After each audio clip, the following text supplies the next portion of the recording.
Yeah, thank you all for joining us. As Patrick said, my name's Tom. I joined Cavell at the start of the year. They throw me in the deep end a little bit by giving me quite an important topic.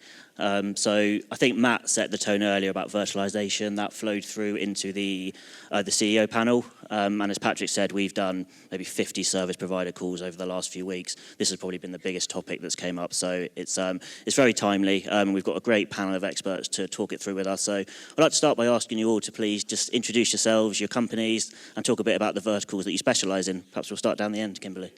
Hello, my name's Kim Ramsey. I'm Sales Director for Tiger TMS, UK, Ireland and South Africa, and we specialise in the vertical of hospitality, and we serve into hospitality with integrations, and customer solutions, and also operational software. Hello, I'm Brian Lapla. I'm CEO of Critico Group.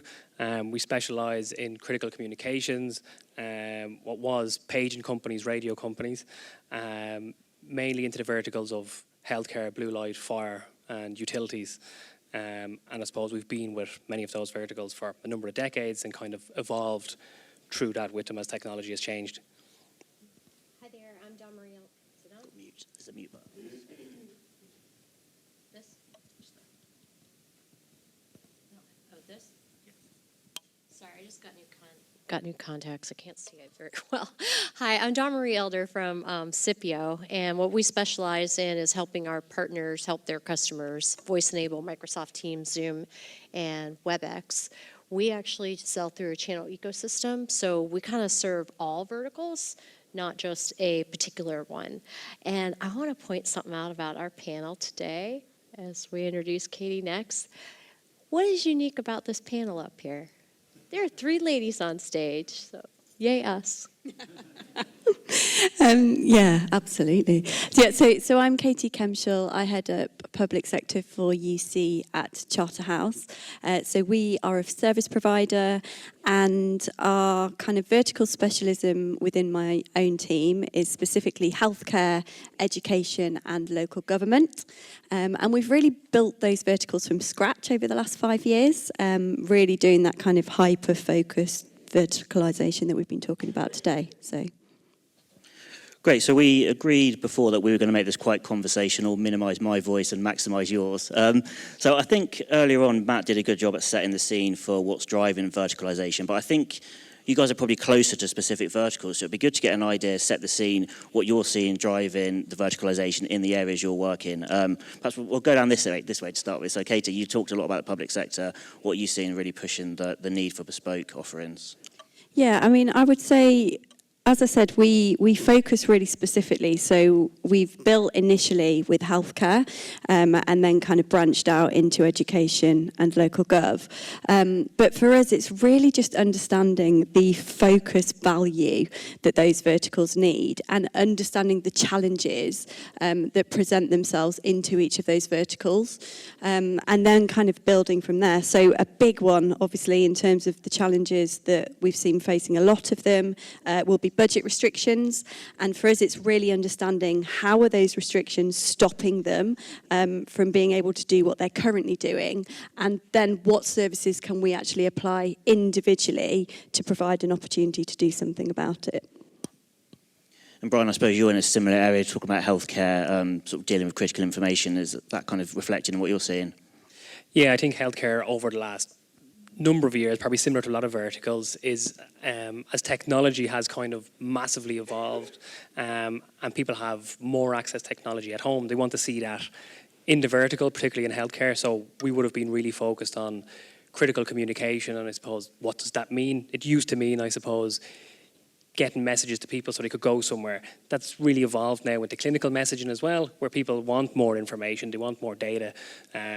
Broadband technology has massively helped with that, but I suppose the challenges there are security, resilience, reliability, and change as well, particularly for the healthcare sector.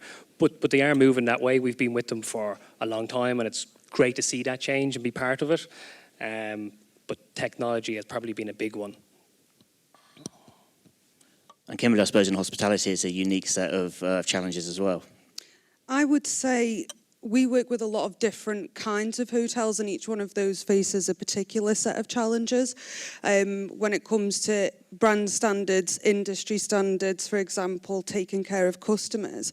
A lot of our innovation actually is driven from requirements from MSPs, of which we have some in the room today, and they'll bring organic opportunities to us to say, customers need this, they need to carry on like this, something is changing within the industry, we need to continue giving a service. So if it is that, if it's taking things from analog, for example, and then deploying a hybrid solution to maximise and sweat those assets that they've invested in, then allowing to bring them into a full cloud solution, that's what we do best. But a lot of the challenges we are helping to get over with innovation, and that comes very organically within hospitality. And Brian, I think it'd be interesting just to dig into Critico a little bit more. You're obviously dealing with secure, compliant communications. I just wonder how the challenges for your customers are evolving over the last few months, and kind of how you're approaching those challenges. Yeah, so I think one of the things that we're trying to do and encourage our channel to do is to talk about the customer and them and the challenges like that Kimberly brought up, as opposed to talking about yourself. You don't, or I hope you didn't show up at a first date with your significant other with a PowerPoint and start going through all the great things about you, because you probably won't get a second date out of that.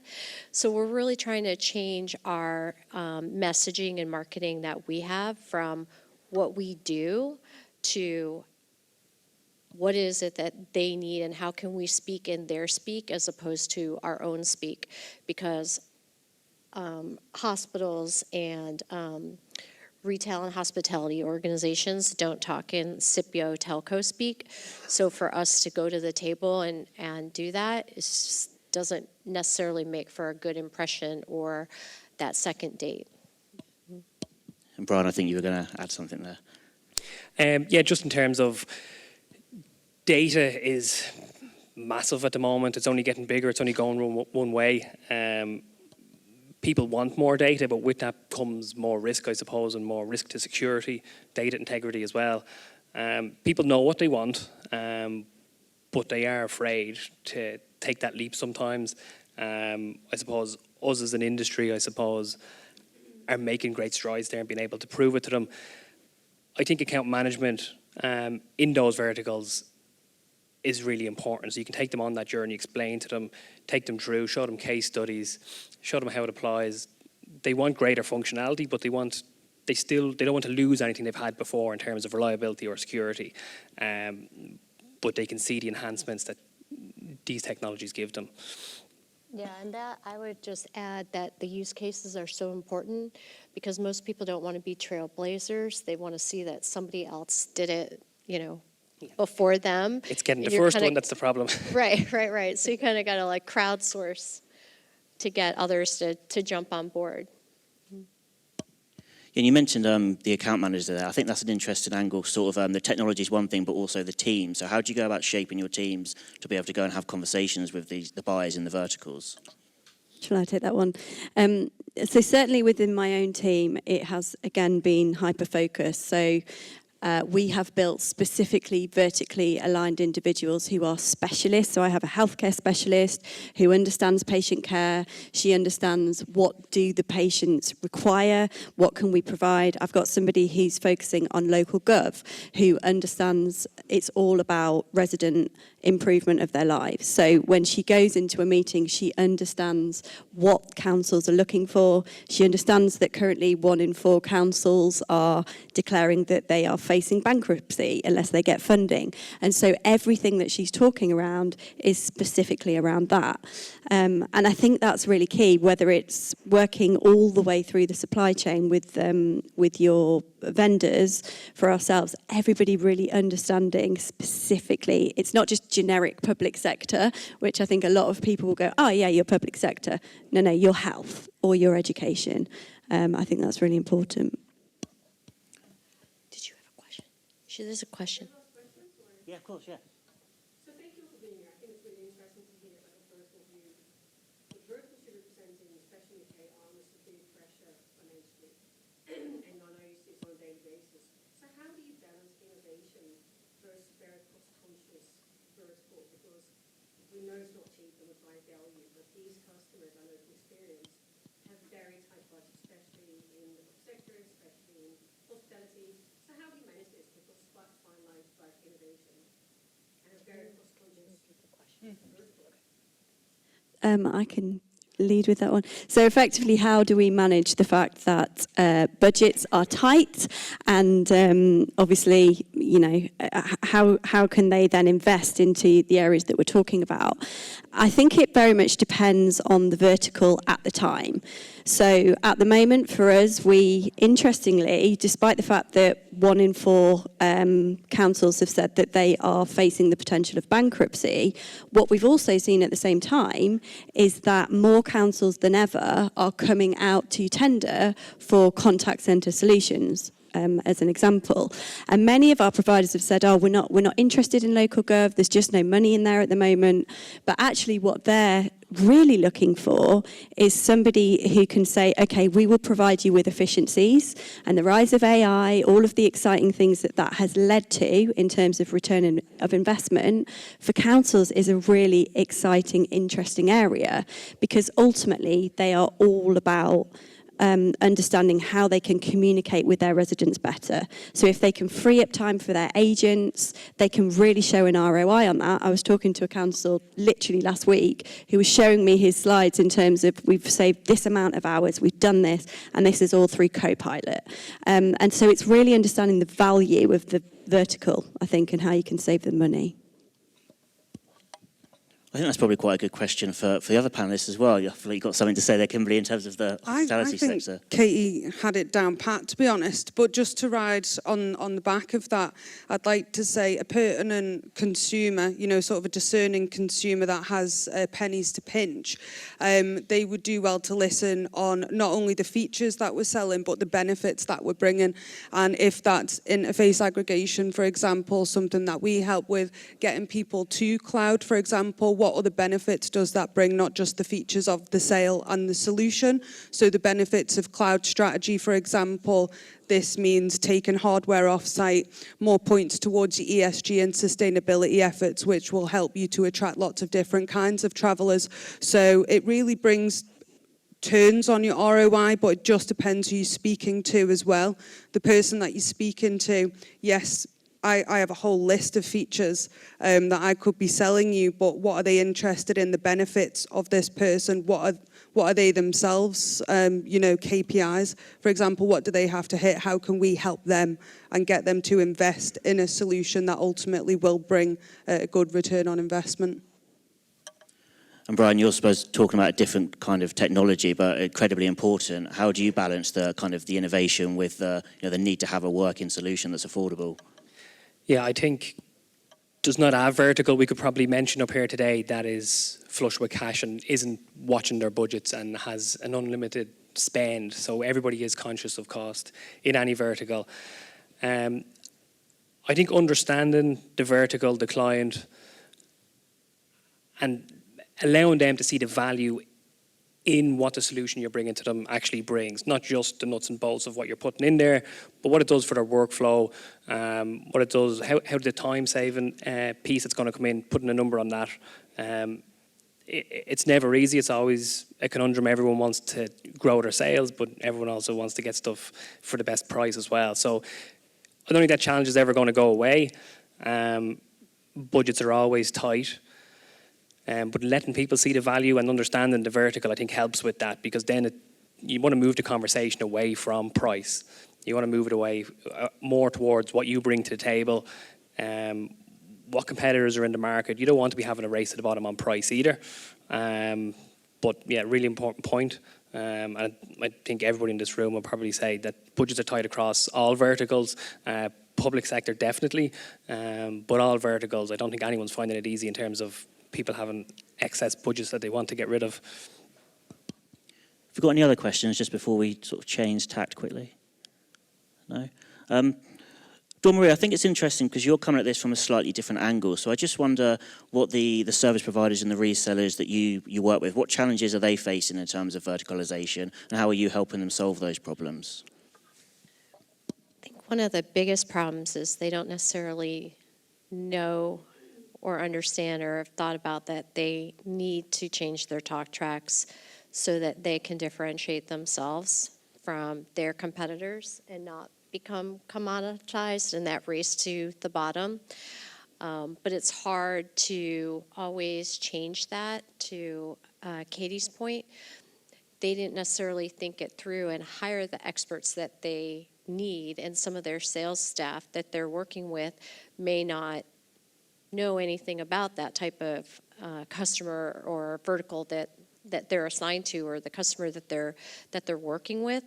So what we're trying to do is show that initiative and then produce those materials to, give them. We're starting to have whole conversations that don't talk about Scipio or telco like at all, but really just do good education on that particular vertical. We just did one on EDU. Like, I feel like Microsoft really got this right back in the like the old days. They would just have whole training and education centers and events that were focused on the vertical, but they weren't telling you about whatever they sold at the time, Excel, Office, what have you. You could go through an entire event without ever talking about what was under the hood, because I love analogies. Last time you went to buy a car, did you actually look under the hood? I have never opened up the hood of my car. I have no idea what's in there. And I didn't buy the car because I wanted to know what was in there and all the features and functions. I bought the car because I need to go someplace, right? So understanding that outcome or that value, I think, is really important. And Kimberly, you sell for a channel of partners as well. Do you have that kind of awareness challenge or trying to educate them into the fact that they need to adapt if they want to maintain margins? Yeah.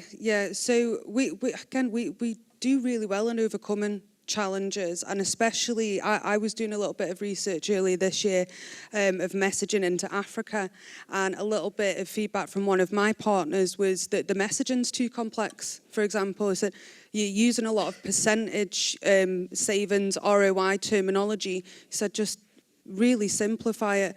Tell a GM how many people you will save, rather than, percentage over X, Y, and Z. So it's more of a tangible benefit that you try to sell. And it's also, if you're selling via channels or direct, you must understand what your partners are selling and how to wrap what you're selling in so they're getting the deals. They're wrapping around their service around that deal. So it's really getting them to understand what you're selling, how it will serve their customer, their deal, and also allow them more area in the deal. For example, integrations is our specialty.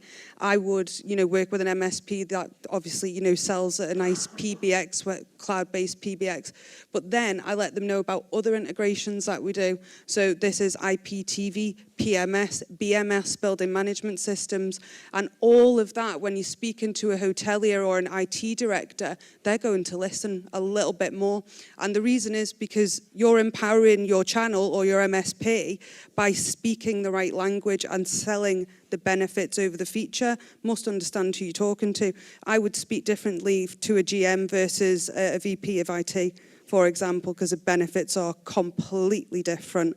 So empowering your channel by understand who they're selling to, so they'll get more of a contract. And it's also a little bit of a trend lately, which has given us success, is the one throat to choke. This is a massive thing lately, especially coming out of COVID. A lot of operators want to deal with one provider, a superstar MSP. They are going to give you all the consultants that you need. They'll look at your tech stack. They'll future-proof your tech stack. And so I think, empowering your channels by knowing who they're selling to, it's quite selfish, really, because you're just going to sell more. Yeah. So getting it right, it really does pay off, and end customers will then start coming back with opportunities because your MSPs really understand what they're bringing to the table. I think just to add to that, as an MSP, it's kind of music to my ears, because the amount of times that our vendors and our technology partners come in and they lead with features, they want to come and they want to meet my team and they want to talk about all the exciting things that they've got to sell. But actually all we want to hear about is what NHS trusts are you working with? What benefits have you delivered to them? Literally. So now I just say, I just want you to bring case studies. I just want you to come and talk about what universities you've won, why you won them, and what end benefit that delivered to the students. It's been a real journey. It's so difficult that still people come in and just go on about features. And it's like, no, we don't care. We literally don't care about the features. So I think that's what you I mean, ladies are saying. They, one, talked about themselves. Two, they talked about what was under the hood, right? And they didn't actually look at what your customer base is to speak to you in a way that speaks to that. That's the first thing that we did when we started to go down the vertical path, is we took every single end customer that we had in our channel ecosystem and classified them into their particular verticals.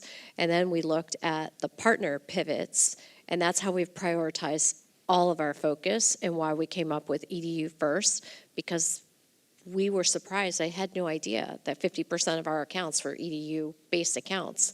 So that's where we've had a lot of focus in trying to drive what our partners are doing into how we're servicing them to make them better at communicating and dialoguing with their customers. Because if I don't empower them, they're just not going to bring random things to the table. Yeah.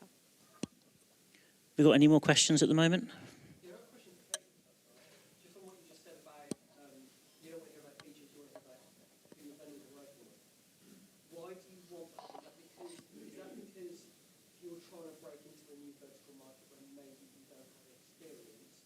You're looking to lean on the vendor's experience to give you that credibility, or am I missing something there? I would say, oh, sorry, yeah, in terms of the question, so I was talking about the fact that we don't want to hear about features, we want to hear about your case studies and what you're doing with the vertical, and why is that? I would say certainly for us, when I've got my account managers and my sales team who are there, they are going out and they are sitting in front of universities, they're sitting in front of NHS trusts, and again, those end users don't want to hear about the features, they want to hear about where are you doing this and what benefits have you delivered? So the question that always comes back is, so what? So we've got an exciting new feature with Zoom, so what? You've got an exciting new feature on 8x8, so what? Well, actually the result of that feature, it means that your agents can now, I don't know, understand the emotion that your residents are using when they call you, and when they can really understand that, that means that they can improve the conversation because it's all going down the pan, I don't know. So it's really being able to communicate to the council or the trust or the university the benefits. It's all about benefits, and that's all they want to hear. And so they're not really bothered about the features either. Well, I would imagine, though, that the reason why they only want to hear about, they want to hear about benefits, and they don't necessarily care what it is. Mm-hmm. They don't care if it's vanilla ice cream, chocolate ice cream, strawberry ice cream. If they're looking for dessert, they want to know whatever about that dessert, right? So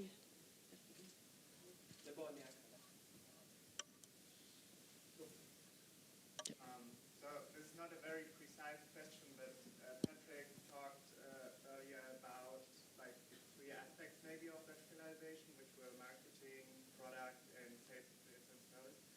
And maybe you can share some thoughts on, I don't know, how important these aspects are, how you manage them, and just some insights about the three different aspects and how they correlate.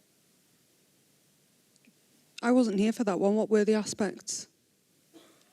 Yeah, so we found sort of through our conversations with service providers, there's different levels of verticalization. So they might be doing a bit of marketing to a particular vertical. They might be building API integrations into verticalized platforms, or maybe have full technical and sales teams targeting and helping those verticals. Yeah. So yeah, that was what exactly was the phrasing of your question? Sorry. I was just asking what you focused on in these three aspects. Yeah. I'll speak on behalf of Tiger. As I mentioned before, a lot of our opportunities come organically.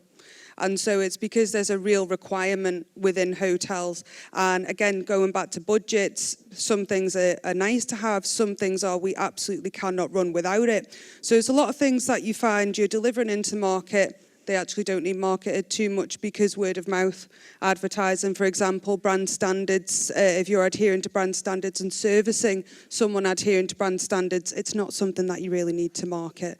But when it comes to innovation and marketing innovation, there was a question on this on the app actually, I think earlier. And I mentioned about POC and also giving a mutual benefit. So when you're starting with an innovative product, for example, a real good thing is to get people with the problem that you believe, because what's a problem that you're innovating for? Let's, start there. Don't just make something and build it and they will come. There has to be a real niche that you're serving in there. And then a real fair trade there. For example, what we've done well is a POC, so proof of concept. And that can be with any kind of brand that would be grateful for the software. They would give you transparent feedback. You can then go and improve your product or your software, improve your marketing, improve your commercial offering, for example, to be more sensitive to certain brands or certain scales of that customer. So I always like to go in with a POC and a little bit of research around that when you're innovating. And as I say, a lot of opportunities come organically, but we do service the market looking to the future as the changes that we expect, as we say, whether that's PBX systems in and out of the market, of course, or what the strategy is for the UK ISDN switch, people going from analog to cloud. How are we servicing that in the meantime, and how can we innovate around that? So, absolutely agree with all of that, Kimberly. And I think for us, marketing is a really important element that is very hyper-focused in terms of how we reach out to whatever vertical that is. So we do individual events is one thing for each vertical. So we will do, we've recently done an AI transformative or transformative or troublesome into healthcare. And so we marketed that very specifically, and we had 50 trusts that came along to a day to talk about AI.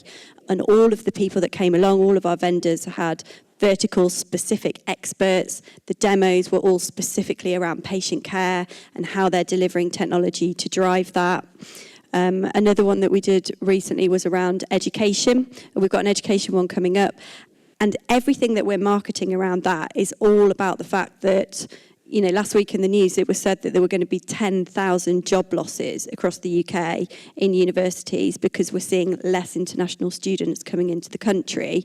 So all of our marketing is then based around that message and understanding how can we work with you to drive efficiencies and cut costs. But I think marketing verticalized focus is really important if you're going to drive that.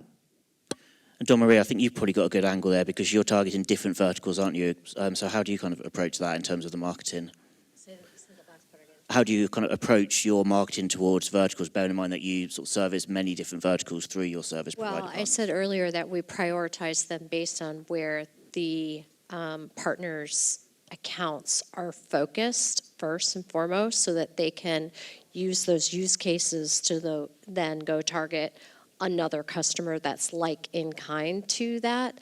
But then the next thing that we're doing is offering, okay, if you're really strong in EDU, are you higher ed or lower ed? If you're one or the other, well, why don't you take a look at this, because some of your skill sets might translate and some of the use cases might translate. But it's really hard to get somebody that focuses in EDU to also do museums or car dealerships or whatever. So you kind of have to find those things that maybe relate and suggest it. But sometimes partners are just focused in one area and that's all that they do and they're really good at. So you have to respect that as well. Great. I'm not sure if I saw one more question over that side or not. No? Okay, then just conscious of time, I'd like to sort of end by kind of looking forward a little bit. Very sort of short, blunt question. I'd like to ask you each what emerging technologies you're kind of looking at the moment, potentially looking to bring into the portfolio, bring into the product. Where can we expect you to be looking over the course of 2025? Don't mind who takes it first. I can take it first. So I suppose to move towards more data and AI is something that we'd love to embrace, but obviously the verticals that we serve, like healthcare, are very worried about the data, about the security. So I think we need to build those case studies, build those proofs of concepts around how we can give them more functionality in the solutions, how we can improve their workflows, but also demonstrate that the security and reliability is there. So AI could do a lot in the healthcare, but again, because of that data piece, GDPR, the data flow, it's been restricted, I think, the last few years, but it is opening up. I think now is a really good time. I think we will see that change over the next, maybe not in 25, a big change, but certainly over the next 2 to 3 years, we'll see that change take place massively in healthcare, I think, where people will embrace it. Obviously, we mentioned about people leading the world at the moment. That may put a dampener on that, but I didn't vote for it. Yeah, it's there. It's, you know, we've heard from all the speakers today, AI is definitely something that's there, something that people have to get to grips with if you want to be on the next wave. But there's a lot of damage that can be done if you embrace it too quick and don't have the right protocols in place to protect the user's data, etc. Do you want to go, Kimberly? We all hear AI all the time, don't we? AI all the time, and I think what AI is interesting. I was on a panel last year as well, and what one of the other panelists very rightly said, "What's the problem that AI is fixing, really, or is it just a can of worms that's waiting to be opened to destroy your data, or whatever's running fine as it is, you know?" Is it fine as it is? Do we need this problem fixed? And I think that's really what you should be looking at when it comes to innovation, and that's what we look to, is to problem solve and to help our customers to solve their problems, become more operationally efficient, and to get all of that really good customer, you know, satisfaction. Because at the end of the day, if you're serving hotels, they want their end user customer to be happy because they're, you know, the returning people who are giving the money at the end of the day. But when I think in the next 5 years, only thing that people in the UK and Europe are talking about at the minute is cloud. It's cloud, cloud, cloud. And I think it's because a lot of people, when it comes to reliance on hardware, upgrading, again, people over the next 3 to 5 years, I think a lot of aggregation will take place, which will enhance sort of data availability, reporting, and the efficiency of that. I think we just really have to be careful on what we're looking at with AI, because, as I say, I think it's just a can of worms. A lot of consideration on data mapping, what's wrong with the data, how can we cleanse it, move forward, and if you're doing a new integration, what are the features that are actually we're bringing over, and that's just, you know, on an API, what are the actual things that we're bringing over, the data that we're bringing, make sure we're not missing anything, make sure we're not duplicating the delivery of services as well. So it's just about being efficient, because I don't think people have time to mess around anymore with their investments. As I say, it's nice to have, or it's a yes, we must have it. People really are focusing on the we must have, and the nice to have, going a bit into what Brian said, is the data and the personalisation. You know, that's really nice to have, but we're focusing on the bare bones, and then we'll just service our customers as they like to innovate for their customers too. Dawn Marie, have you got your eye on any I'm tech? just going to say ditto to that. I can't even. That was well done. Yeah. Katie, I'd like to sort of modify the question a bit for you, actually. You obviously work for a service provider, you worked directly with the customer, and you work with some of the biggest vendors in the industry. What do you, as an MSP, a service provider, want more from your vendors? What could they be doing better? What more could they be doing for their channel partners? I would say it's probably everything I've said today in terms of just focus. I think where we find vendors who are really focused on specific verticals, where I can align my education specialist to another education specialist, or a healthcare to healthcare, where we find that, I get really excited and I just want to work together. Where people talk more generically about public sector, it's harder because I know that there just isn't that specialism there.